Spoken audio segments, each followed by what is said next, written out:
Hola, me he decidido a compartir algunas opiniones con los que vengan a este canal a escucharlas. Son simples, solo un mínimo de sentido crítico. Y eso porque desafortunadamente las cosas están tan distorsionadas que se están dejando pasar evidencias que tenemos a la vista, de una importancia trascendente. Y en cambio, se han asumido y asimilado mentiras y distorsiones que no tienen ninguna validez. Esas distorsiones que no son a nuestro favor, ni para facilitar una mayor comprensión de unos y otros, sino todo lo contrario, han sido y son separadores irracionales que hacen que la mayoría de conversaciones entre la gente sean diálogos de besugos, un montaje de lo aceptado y no cuestionado, cuya base es falsa. Y empezaré por el principio, lo que se nos introduce desde la niñez referido a creencias que se establecen ahí en una mente tierna y empiezan a conformar las limitaciones entre las que vamos a ir configurando las nuestras. Y el principio, al menos en esta parte del mundo, mediatizado por el cristianismo, empezó, nos dicen, con el Génesis. Pues empecemos por ahí. Se nos cuenta que un Dios, un extraterrestre, a quien no podemos calificar así, aunque es lo que es, ya que ni era terráqueo ni terrenal, porque la Tierra no existía hasta que Él la creó, ¿no? Pero ¿a quién podemos llamar Padre que estás en los cielos? Lo cual no es cierto. Él no es nuestro Padre, ni está en los cielos. Si se le quiere llamar genetista, podría aceptarse, pero su paternidad está fuera de lugar. Yo, particularmente, no la acepto, ni la acepta él, que por eso mandó a su hijo aquí, porque aquí no tenía ninguno, digo yo. Y podemos decir que está en los cielos, pero no que es un extraterrestre. A pesar de que los cielos son extraterrestres, literalmente. Estas son unas de esas cosas aceptadas y no cuestionadas que nos dejan a la altura de un animal de cuatro patas. Pero sigamos con el principio. En ese libro se dice que creó a un hombre y de su costilla a una mujer. Y les dijo que no comieran del árbol del fruto prohibido. Ya sabéis lo que sigue. Aceptando eso como hipótesis, lo que se me cruza de mala manera es el hecho de que ni Adán ni Eva pudieron haber nacido o sido creados sabiendo lenguas, ninguna lengua. Por lo tanto, lo primero que se pone de manifiesto es que ese extraterrestre carecía de la más mínima capacidad de empatizar, de ponerse en el lugar de esas criaturas que había supuestamente creado. De haber tenido ni siquiera un poco, se hubiera dado cuenta de que esas criaturas no entendían el sonido que el individuo estaba dejando salir de su boca. Y por lo tanto, no solo no incumplieron las instrucciones recibidas, sino que ni las entendieron ni hubo intención por parte de ninguno de los dos de desobedecerlas.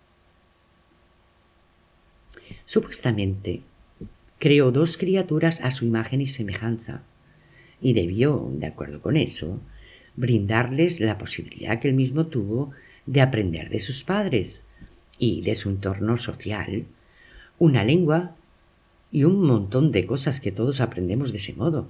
Qué comer, qué no comer, cómo se llaman las cosas, cómo se llamaban ellos, qué son los nombres y para qué sirven, dónde vivían, por qué estaban allí y qué se esperaba de ellos.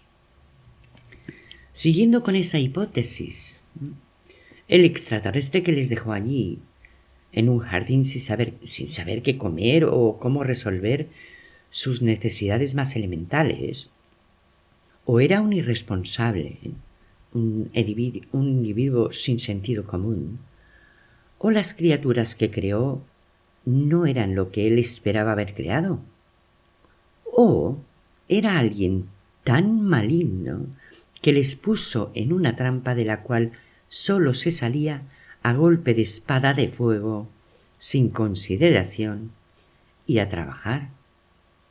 Y eso de ponerlos a trabajar parece ser que era la intención desde el principio. Porque, dadas las circunstancias, era una cuestión de tiempo, con serpiente o sin serpiente, que las criaturas comieran de los frutos que se les habían prohibido, con instrucción verbal, cuando ellos no entendían ni una palabra de ninguna lengua. Pero es que la invención del pecado que les expulse del paraíso terrenal no es más que una malísima excusa para justificar el destino que esperaba a esas criaturas, y que era pura y simple esclavitud. El hecho de que, siquiera por casualidad, hubiera una serpiente hablante en el jardín encargada de ponerles el fruto prohibido al alcance de la mano, hablando y razonando, es diabólico, porque ni Adán ni Eva hablaban ni entendían ninguna lengua.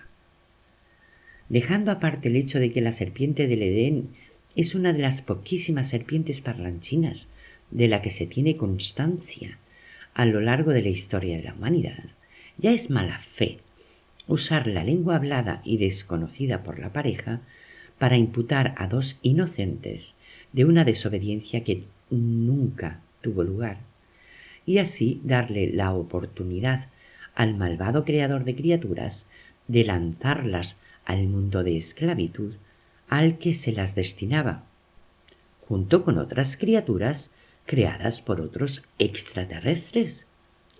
Eso se confirma cuando más adelante Caín se dirige a las tierras de Nod, donde hay otra gente, y nadie explica de dónde salió esa gente ni quién las creó. Pero si creemos en ese Génesis, lo que se deriva de la existencia de esa otra gente es que se crearon otras criaturas, y que quién o quiénes las crearon no podían ser terráqueos, porque la tierra acababa de ser creada. Hay mucho y bastante peor.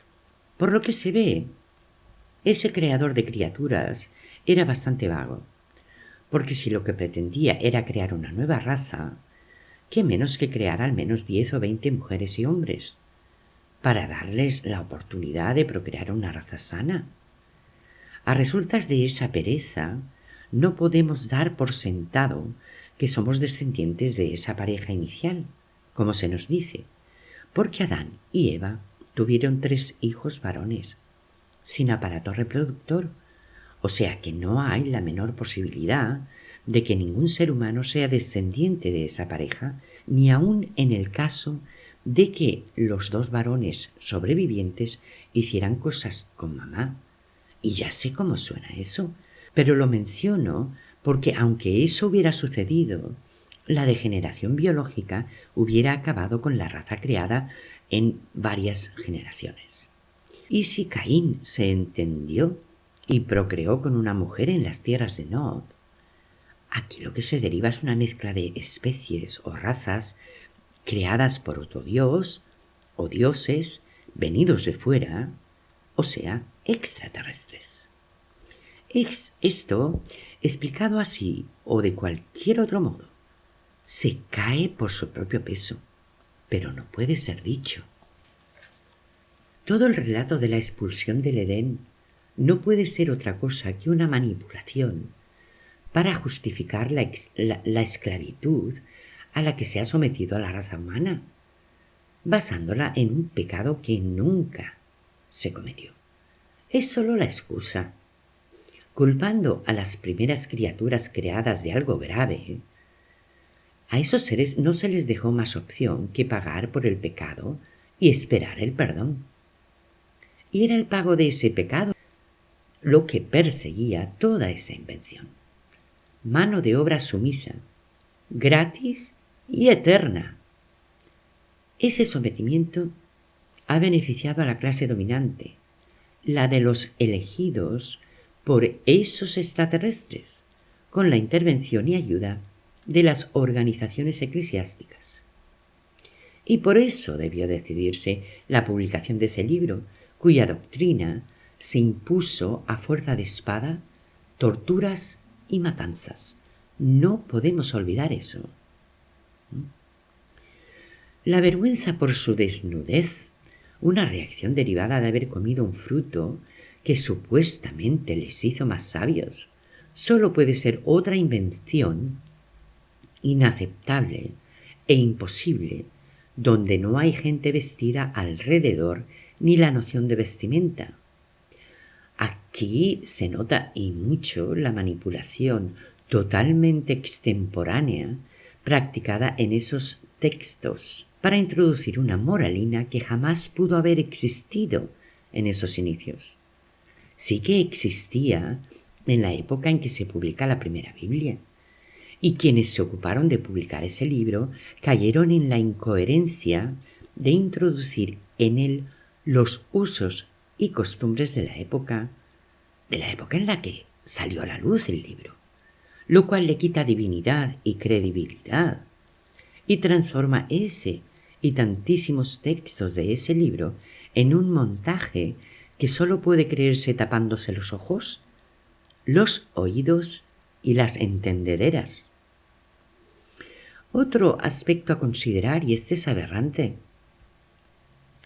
es el hecho de que ese diabólico creador de criaturas reproduce a un hombre y a una mujer para procrear, con la misma ciencia que la que usaría un granjero poniendo juntos a un caballo y a una yegua, sin considerar que los seres que había creado, supuestamente a su imagen y semejanza, deberían haber tenido la posibilidad de elegir con quién se juntaban para reproducirse.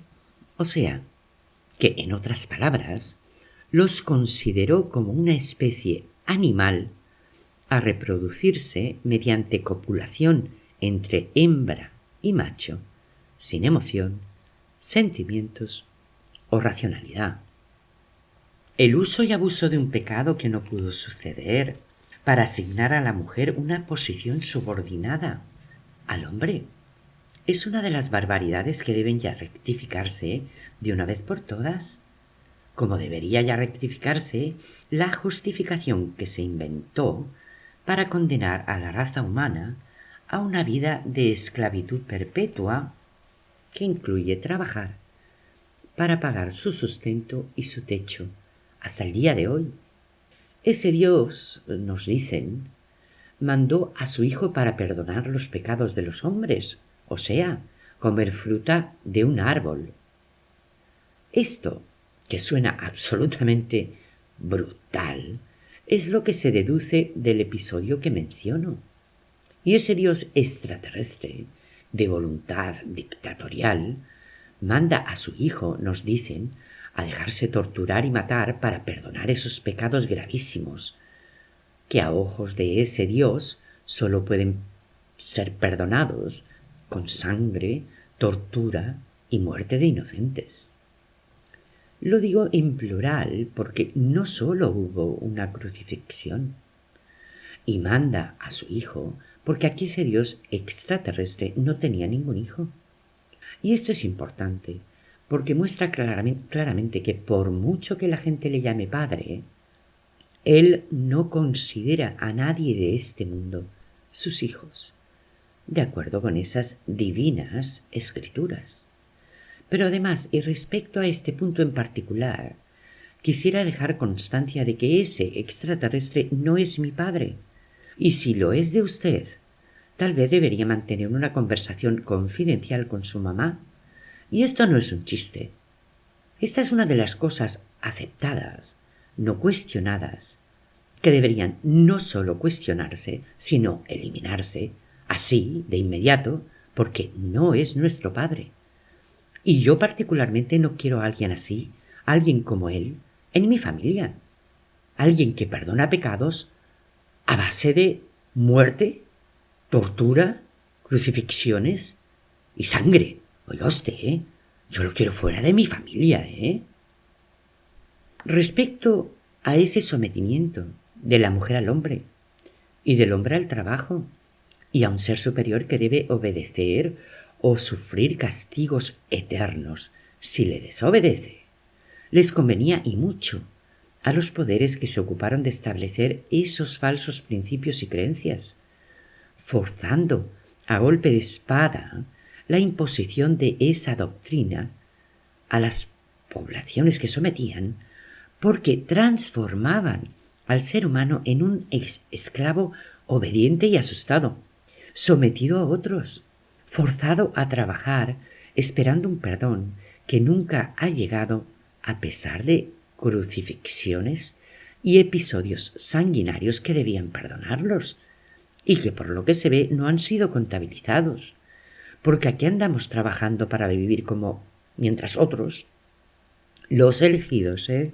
reciben una vida de lujo por el simple hecho de haber nacido supuestamente de la misma parejita pecadora. Menuda incoherencia, ¿verdad?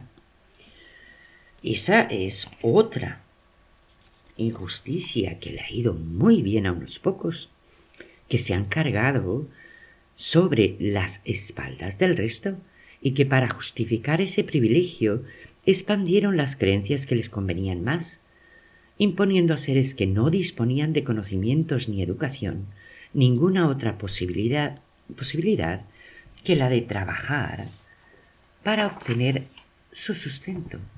Hay muchísimas otras maneras de vivir, mucho más justas, más sanas, más naturales y más libres. El lavado de cerebro ha funcionado tan bien que la mayoría de gente ni siquiera es capaz de pensar en ninguna otra forma de vivir que esta. Y ese es un problema gordo, porque los que sí las vemos estamos siendo arrastrados por mayorías de gentes que ni piensan por sí mismos, ni hacen nada para cambiar tanto desacierto, porque con no llamar a las cosas por su nombre, siguen la ruta que conviene a los que llevamos cargados sobre nuestras espaldas y se creen que eso les evita problemas. Y todos actúan de ese modo hasta que los problemas están en el peldaño de su casa y no antes. Entonces se preguntan cómo es posible que lo que les pasa sea posible. Solo he usado aquí un poco de sentido común para identificar cosas que no deberíamos aceptar, cosas que no encajan, no son creíbles, las diga quien las diga y tenga los títulos que tenga quien las diga. Y para terminar por hoy, recordarles esa definición que dice que el ser humano es un ser racional compuesto de alma y cuerpo. Consecuentemente, cualquier filosofía, religión o educación que obligue o establezca la necesidad de no pensar, sino solo de creer, de tener fe, para formar parte de ella, sencillamente no está orientada a seres humanos, porque los seres humanos o son racionales o no son humanos. Si pueden entretener su mente y oír cosas que pueden ser contrarias a sus creencias y solo, qué sé yo, pensar en ellas, aquí encontrarán a una persona dedicada a hacer eso, para comprender mejor, para entender una realidad que ni me convence, ni considero inmutable, ni respetable, porque solo por mencionar una sola de las consecuencias de esa falta de acción y de comprensión, o lo de no meterse en problemas, de ir a cada cual lo suyo, en lugar de contra tanta atrocidad cometida diariamente, permítanme poner en su plato un solo dato que espero se les atragante como se me atraganta a mí. 8 millones de niños desaparecen cada año. Algunos reaparecen, pero ya no son los mismos. La mayoría son violados y asesinados.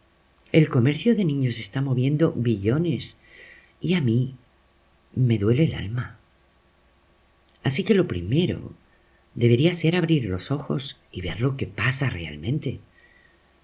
Y lo segundo, preguntarse de qué modo eso puede cambiarse, aunque usted no haya perdido a ninguno de sus hijos, porque dejando las cosas como están, es solo cuestión de tiempo que le pase a sus nietos o a los nietos o hijos del vecino. Yo me despido aquí por el momento, pero volveré lo antes que pueda para compartir más cosas con ustedes. Suscríbanse si creen que puede beneficiarles un poco de ejercicio racional y crítico, que eso es lo que ofrezco. Hasta pronto.